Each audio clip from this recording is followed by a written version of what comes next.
Alright, welcome to Bali in Indonesia. I had no intentions of making a vlog here. I didn't even bring my Sony cameras. It's quite a light polluted island, it's rainy season, and I'm here on holiday with my girlfriend celebrating our birthdays. However, one of my followers on Instagram got in touch and let us know about a restaurant called the Sweet Orange Warung. It's in the middle of some rice fields just outside the main city center of Ubud. And when we checked the reviews on Google, everybody was talking about fireflies. So we've come here in hopes of seeing some fireflies. Now luckily I have a couple of Fujifilm compact cameras. So if we do see some fireflies, I'm hoping to get some pictures with these. And yeah, fingers crossed.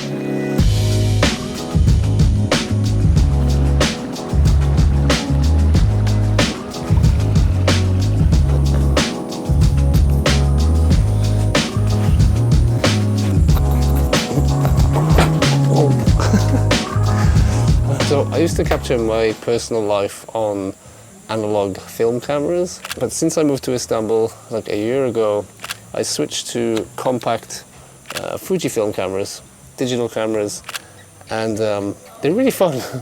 So I've got the Fujifilm X100V, which is super hyped, overhyped, but I absolutely love this thing. You can just put it in a bum bag or a fanny pack, even a jacket pocket, and you just have it with you all the time. Fixed lens 23mm, which is a 35mm equivalent f2. It's a beautiful lens, but such a compact camera. And then I also have the Fujifilm X-E4, which I'm currently filming on, and on there I have a Sigma 18-55 f2.8 zoom lens. And I've been using film simulation recipes from Fuji X Weekly. So they basically create these recipes or presets that you can type into your camera to try to emulate old film stocks like Fuji Superior or Portra 400, and there's just so many on there, and they're just so much fun. The JPEGs from these cameras are amazing. You don't need to do any editing, which I love when I'm capturing my day-to-day life. I just want quick JPEGs. But they shoot RAW, they have crop sensors. I did share some vlogs where I captured the Milky Way with the X-E4. I'll put some links in the video description to those two videos. So they're pretty good at astrophotography if you know what you're doing. But we're just gonna have some food here at the Sweet Orange Warung, and when it gets dark, hopefully capture some fireflies. So we were treated to a very beautiful sunset, and we didn't even have time to finish our food before the magic started happening. Oh, there's one.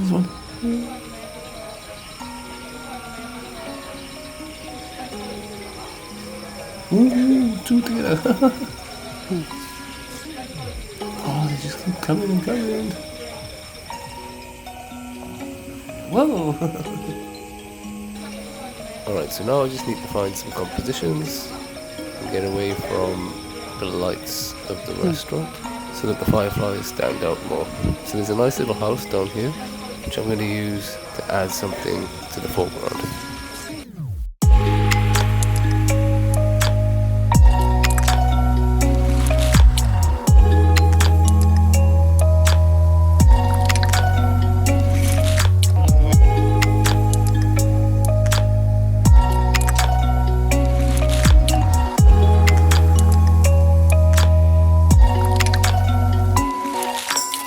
There are loads of fireflies in these fields. It's absolutely stunning. It's like twinkling stars across the grass. It's so beautiful. Just set up my camera, but I don't know how I'm going to film them. Try filming on the iPhone, but it just doesn't capture the beauty of them.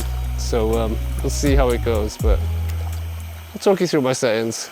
So I'm shooting at ISO 500, f2.8, 10 seconds, and then I'm using the built-in interval timer shooting, and then just a 1 second interval between the shots, 35 shots, and then I'll combine those 35 shots in Photoshop, and I'll show you that at the end of this video.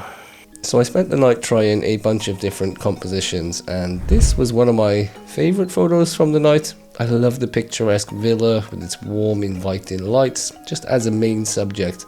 other than all of the magical fireflies. And this image is actually a stacking of 27 images, and I'll show you how I processed it shortly. It's actually super easy. And I also like this wider view with the framing of the two trees, and you can see the field just full of fireflies. And I'll show you the rest of the images later. But I learned so much in that one night alone, so after I show you guys the processing, I want to talk about some photography tips, the best time to photograph the fireflies, and other factors that influence capturing a good photo of fireflies. And after I've explained all that, if you're still thirsty for some educational content, you should check out the sponsors of today's video, Skillshare. Skillshare is an online learning community where thousands of members are coming together to find inspiration and take the next step in their creative journey. Now, as an astrophotographer, I'd normally be recommending the astrophotography classes on Skillshare, but that doesn't feel fitting for this video.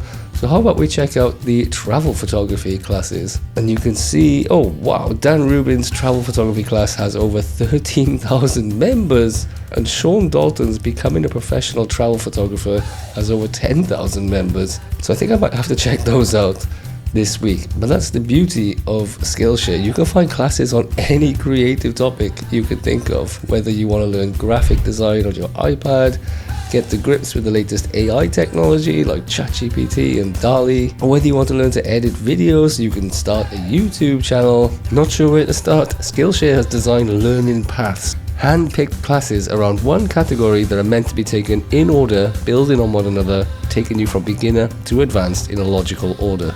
Or in my last video, I mentioned I was going to try Asante Bean's Notion for YouTubers, and I did. I completed the class. So now, not only do I have a super awesome productivity setup in Notion for my YouTube channel, but I also learned so much about Notion that I had no idea about, and I've been using the software for like 2 years now. I couldn't believe the depth she went into.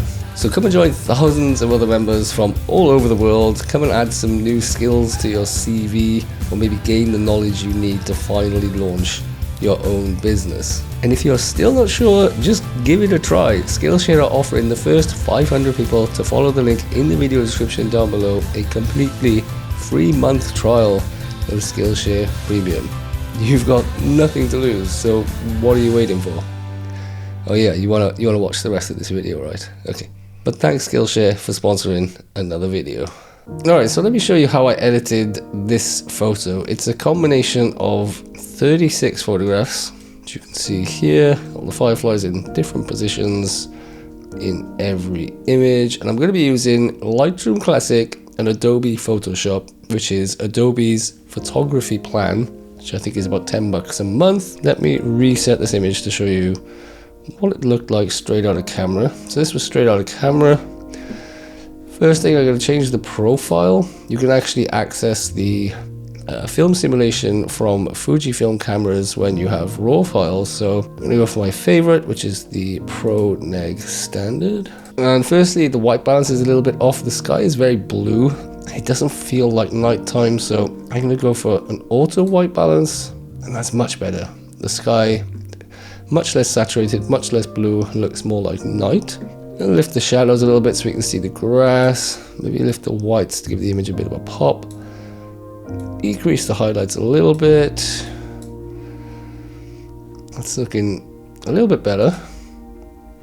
Then I'll come down into the lens correction. It's already applied the lens correction automatically, so thank you Lightroom. And then I'm going to zoom in to 100% and do some noise reduction. First, I'm going to come to the sharpening and increase the masking whilst holding the Option key on my Mac or the Alt key on Windows. I'm going to lift the masking slider until only the edges are white. And now the sharpening is only being applied to those white edges rather than the entire image. And I usually lift the sharpening to 50 to 60. And then we're going to do a little bit of noise reduction. So there's not much noise, there's a little bit of grain in the sky. Some people like that, especially Fujifilm shooters, but I actually don't. I like my images to be clean, so I'm going to lift the luminance slider until that grain has gone, but I don't want to lose too much detail. So 24 seems pretty good to me. Now I'm going to press Command and A to select all of the images in this folder, Control and A on a Windows, and then holding Command or Control, I'm going to deselect that image which I edited earlier because I don't want to affect that one. And now I'm just going to press Sync to sync all of the settings I made to this image to all of the other images. Then I'm going to come into Grid View to make sure they've all changed and updated. And if they still haven't updated, you'll see 3 dots in the corner here somewhere. But they've all been updated and they're all now with the same settings. So with them all selected, I'm going to right click, edit in, open as layers in Photoshop. So don't edit in Photoshop, make sure you open as layers. And it might take a while, so I'm going to speed up the video just a little bit. Alright, we finally got all of the images open. Now, I shot from a tripod, which was pretty steady, so all of the images are aligned. But if your tripod moved slightly, or you had a bit of movement for whatever reason, to fix that, you could do this. You could highlight all of the images in the Layers panel, come to Edit, Auto Align Layers, just leave it on Auto, make sure these 2 boxes are unticked, and you press OK, and it would line up all the images perfectly for you. I don't need to do that because my tripod was steady for the entire time. So what I'm going to do is I'm going to select the second from the bottom layer, scroll all the way up to the top, hold Shift, press the top layer, and I'm going to come to this drop down box to change the blend mode to lighten. And now all of the bright pixels from all of these images have been transferred on top of the base image, which was the one we didn't change to lighten. And there it is. There's all of the firefly trails that I captured over those 36 images. But let's say there's a trail in there you don't want. This one in the foreground here, I think is very distracting. It just catches your eye. It takes attention away from the rest of the fireflies and the cool villa. So I want to get rid of it.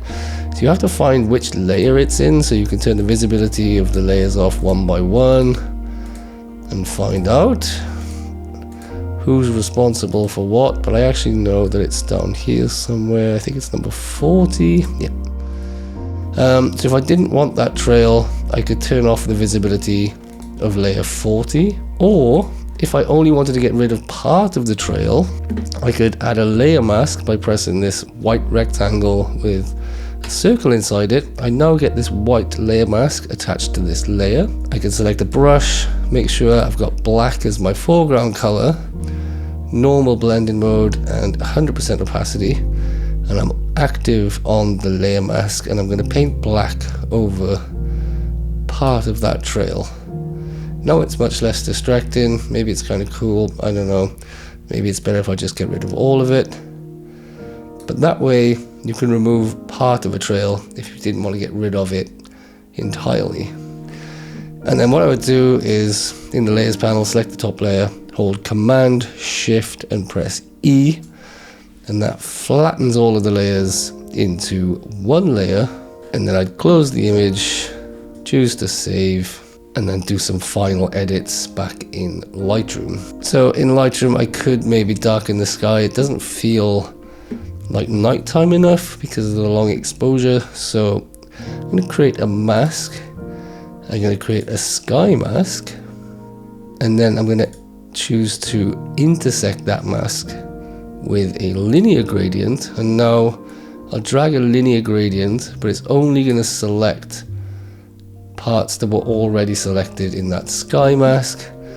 And maybe I can decrease the exposure a little bit, maybe increase the contrast, decrease the saturation because it's starting to get a bit too blue for my liking. Maybe a little bit more on the exposure, just to bring that nighttime feel to the image. And there we go, something like that. Super easy, right? Alright, so as I mentioned, I learned so much during this one night alone, so we'll get into that now. But first, you might be wondering, when is the best time to see fireflies in Bali? So if we look at two different time frames, first on a seasonal time frame, the best time to see fireflies in Bali is during the rainy season, which spans roughly from October to April. We were there at the end of November, and there seemed to be plenty of fireflies around. But you can check out the reviews for the sweet orange warung on Google Maps and just find all the comments where people mention fireflies, and they're probably there at that time of year. However, if we talk about a nightly time frame, so the best time to go and see them is definitely the first couple of hours of darkness. So after sunset and dusk, those first couple of hours, the fireflies are definitely way more active. And by active, I mean there's a lot more fireflies flashing their lights from their sort of grassy perch, and also more fireflies flying around and moving around and being very active. After a couple of hours, there was much less flashing fireflies and much less flying fireflies. They seemed to just be sitting on the end of a blade of grass, just chilling. And so those first couple of hours were really, really active, and then it just starts sort of calming down and settling down. I know you might say, Alan, you only spent one night there, like how can you make this assumption? But this is the same for fireflies all around the world. Whether you're in Japan or in the Rocky Mountains of the USA, fireflies will always be more active in the first couple of hours of darkness after dusk. Now, one factor you want to consider to get a good photograph is light pollution, and there's two forms of light pollution that we need to talk about. So the first is quite obvious. It's like city lights and street lights and car lights. Any light pollution is going to make the firefly stand out less in your images, and the sad truth is, if there is light pollution in the area, there's probably not going to be fireflies. Firefly numbers have been decreasing worldwide because of increasing light pollution. Towns and cities are growing, lighting is more affordable and accessible than ever, and fireflies use the flashing lights as a mating call. So if they can't stand out against the glowing backdrop of light pollution, they don't mate, and the numbers dwindle. So all around the world we're seeing firefly numbers decreasing, and they're being forced into smaller and smaller and smaller, declining rural areas where there's no light pollution. So very sad side effect of the increase in light pollution. There's also a natural form of light pollution, which is unavoidable, and that is the moon. And my night was cut short because the clouds started thinning out, and then a really bright moon just illuminated the rice fields, and the fireflies just no longer stood out in my images at all. It was too bright, and they were also competing against the reflections of the moonlight on the water and the wet foliage and grass. So as soon as the moon came out, it was just impossible to get a good image of the fireflies. So check the moon phase before you go out. If it is a bright moon, you should be okay as long as there's a nice blanket of cloud. Now, on the night, I made a wrong assumption about the focal length. At first, I used a long focal length because I was restricted to the paths. I didn't want to trespass, and I also didn't want to walk into the flooded, muddy rice fields anyway. So I used a longer focal length to kind of zoom in and fill the frame with fireflies, and that worked really well for some images. And I thought that the wide angle, the fireflies would just be too small and insignificant in the image. But it's kind of difficult to know what the image is going to look like until you stack it in post-processing later. And when I stacked my wide-angle images, they actually turned out way better than I thought. So I don't think there's a best focal length. It's situational. So if the fireflies are far away, obviously use a zoom. But if you have some fireflies in the nearby foreground, a wide-angle shot can actually look really, really nice. And then when it comes to focus, you basically have two choices. For most of my images, I focus to infinity, so everything from the horizon to a few meters in front of my camera was in focus. And that way you can enjoy all of the scene in focus apart from the immediate foreground. And that worked really well, especially when there's a distant subject like the villa shot. It worked really well. But I did try one where I was focused on the foreground. I don't think I did this on purpose, to be honest. I think I was just fumbling the manual settings of the Fujifilm cameras because I normally use them on auto modes. Anyway, it worked kind of well. I think it would work better if there wasn't a subject in the distance like this house. I think it would be much better with like a backdrop of just trees or mountains, something a lot more simple. But it definitely brings the focus to the fireflies in the foreground. But in the other image where I focused at infinity, you can really see how full that field is of fireflies, and that was one of the first images I captured when they were really active. But these little Fujifilm cameras, they're just great fun. And I forgot to mention, they have the same sensor as the flagship camera that was released around the same time. So this has the same sensor as the X-T4, which is like their best camera, which is awesome. And it's in a smaller and cheaper body. And as I mentioned, I did a video last year about photographing the Milky Way with these cameras, so definitely check those out if you haven't. Even if you don't have a Fujifilm camera, they're really good videos for beginners getting into Milky Way photography, or if you want to get the most out of a crop sensor camera. Now, if you don't hit the subscribe button, you will be plagued with clouds, and if you're going out to enjoy the night sky anytime soon, I wish you good luck and clear skies.